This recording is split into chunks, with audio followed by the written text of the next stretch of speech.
కదిరి నియోజకవర్గ ప్రజలందరికీ కూడా నమస్కారం. ఈ నెల 14, 15, 16 తిమ్మమ్మ మరిమాను దగ్గర అనాదిగా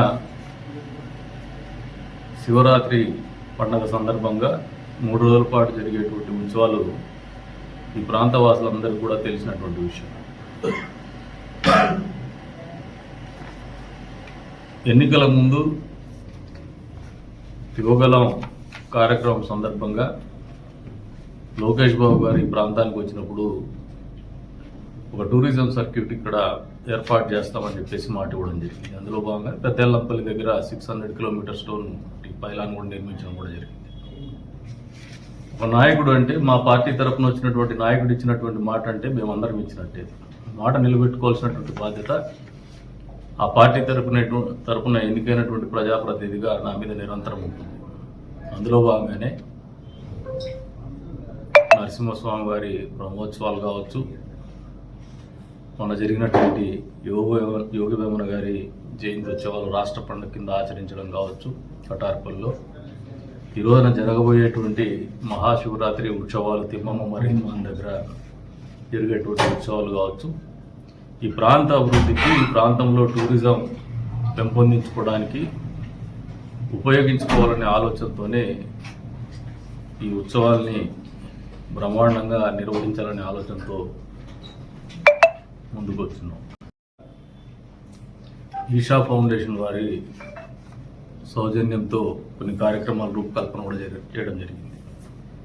ఆ పక్కనే ఉన్నటువంటి వీళ్ళిద్దరు కూడా అక్కిరాజు గారు కావచ్చు, ప్రకాష్ రెడ్డి కావచ్చు, వీళ్ళిద్దరు ప్రకాష్ రెడ్డి మన నూతన కాలువ గ్రామానికి చెందినటువంటి అబ్బాయి, బట్ ఈషా ఫౌండేషన్లో వాలంటీర్ ఉంటున్నారు.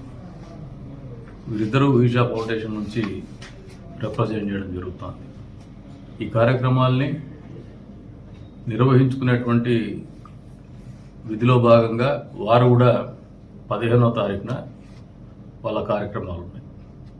మొదటిగా 14 సాయంత్రం ఏదైతే మొదటి రోజు మామూలుగా తిమ్మమాంబ రథాన్ని ఊర్లో తిప్పేటువంటి కార్యక్రమం ఒకటి ఉంటుంది, అది అనాదిగా వస్తున్నటువంటిది. దాంతోపాటు ఈసారి సాంస్కృతిక కార్యక్రమాలు కూడా 14 సాయంత్రం 5 గంటలకి ఈ ఉత్సవాల ప్రారంభోత్సవం జరుపుతాం. అక్కడ నుంచి సాంస్కృతిక కార్యక్రమాలు మంచి కార్యక్రమాలు ఈ ప్రాంత ప్రాశస్తాన్ని తెలియజెప్పే విధంగా కావచ్చు, అంతే స్థాయిలో కళల్ని ప్రాంతవాసులు ఆదరిస్తారని కావచ్చు, అంతేకాకుండా తిమ్మమాంబ గారు శివభక్తురాలుగా ఉన్నటువంటి నేపథ్యాన్ని దృష్టిలో పెట్టుకుని కావచ్చు ఈ కార్యక్రమాల రూపకల్పన జరిగింది. ఆ రోజు రథోత్సవంతో పాటు సాంస్కృతిక కార్యక్రమాలు రాత్రి 10 గంటల దాకా నిర్వహింపబడతాయి. 14వ తారీఖు మొదటి రోజు. మళ్ళీ 15వ తారీఖు సాయంత్రం 4 గంటలకి తిమ్మమ్మ గారి కథ తెలియజెప్పడం జరుగుతుంది. 6 నుంచి 7 దాకా గెస్ట్లది ఇంటరాక్షన్ అయ్యి ఉంటాయి. 7 నుంచి 10 వరకు ఈషా ఫౌండేషన్ సేక్రెడ్ యాక్టివిటీస్లో భాగంగా పల్లకీ సేవ, కైలాసవాద్యం,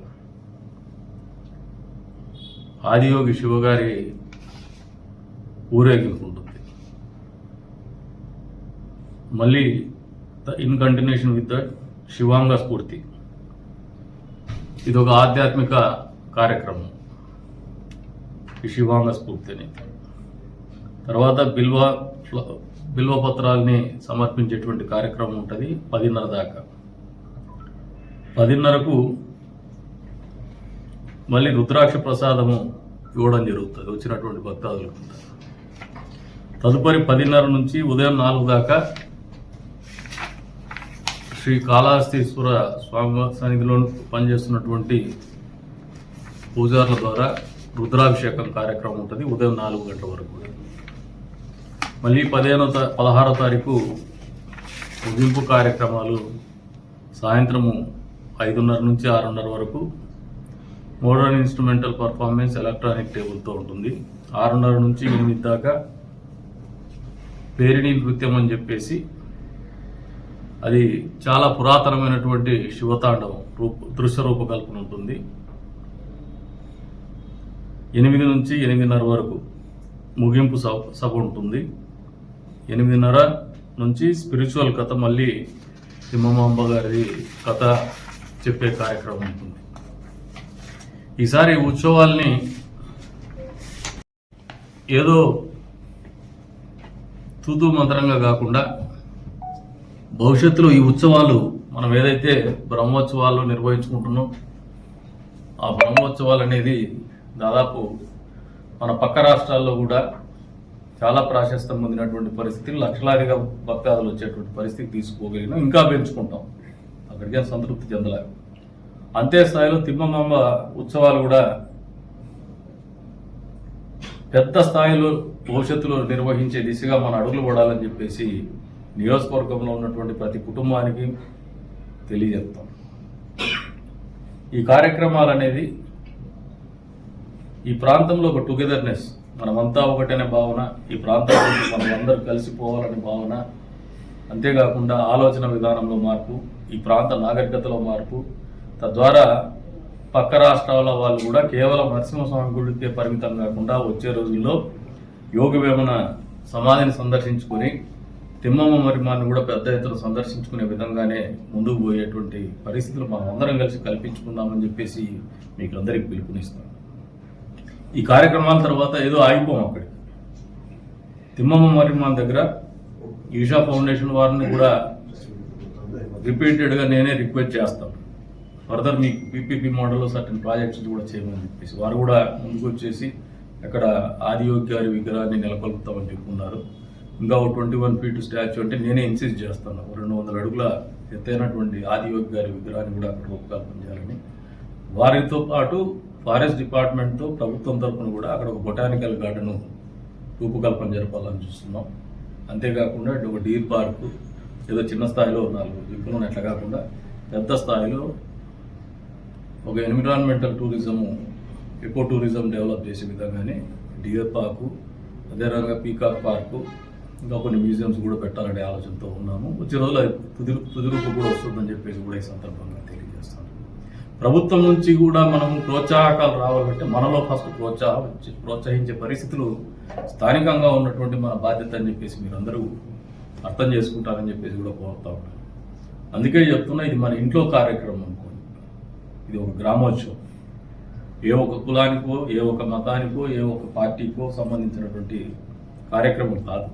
మనం అందరం కలిసి దీన్ని నిర్వహించుకునే పద్ధతిని బట్టి మన భవిష్యత్తు కూడా ఈ ప్రాంత అభివృద్ధికి ఉపయోగపడే విధంగా ఉంటుంది, మన భవిష్యత్తు కూడా ఆధారపడి ఉంటుంది అనేది ప్రతి ఒక్కరు గమనించుకోవాలని చెప్పేసి కూడా పిలుపునిస్తాను.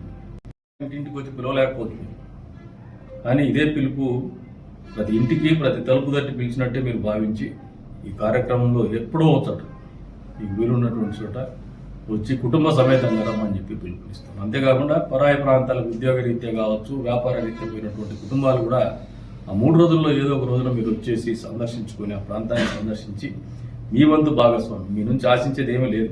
మీరు వచ్చేసి 1 గంట అక్కడ ఉండి ఆ ప్రాంతాన్ని సందర్శించి భోజనం చేసుకొని పోమని చెప్పేసి పిలుపునిస్తాం. మీ నుంచి ఆశిస్తున్నది ఇది. ఈ ప్రాంతంలో పుట్టినటువంటి ప్రతి వ్యక్తి కూడా ఈ కార్యక్రమంలో భాగస్వామ్యం కావాలని చెప్పేసి పిలుపునిస్తున్నాం. ఆ దిశగా మిమ్మల్ని అందరినీ కూడా మనస్ఫూర్తిగా ఆహ్వానిస్తానని చెప్పేసి కూడా తెలియజెప్తున్నాం. మరొకసారి పాత్రికేయ మిత్రులకు కూడా ఇటువంటి కార్యక్రమాల్లో మీ భాగస్వామ్యం కూడా పెద్ద ఎత్తున ఉండాలా, ప్రోత్సాహకంగా ఉండాలా, ఒక పాజిటివ్ సైడ్ ఉండండి.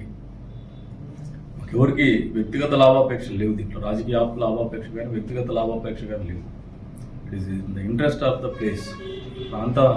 ప్రాంతానికి మంచి జరగాల, ఈ ప్రాంతంలో మనుషుల జీవితాల్లో మార్పు రావాలని చేసే కార్యక్రమాలు, ఆ దిశగా చేసేటువంటి ఆలోచనలకు మీ అందరి సహాయ సహకారం ఉండాలని చెప్పేసి కూడా కోరుకుంటూ, మరొకసారి అందరికీ కూడా, నియోజకవర్గ ప్రజలందరికీ కూడా, ప్రతి కుటుంబానికి కూడా ఇది ఆహ్వానంగా మన్నించి మీరు రావాలని చెప్పేసి మనస్ఫూర్తిగా పిలుపునిస్తున్నాం.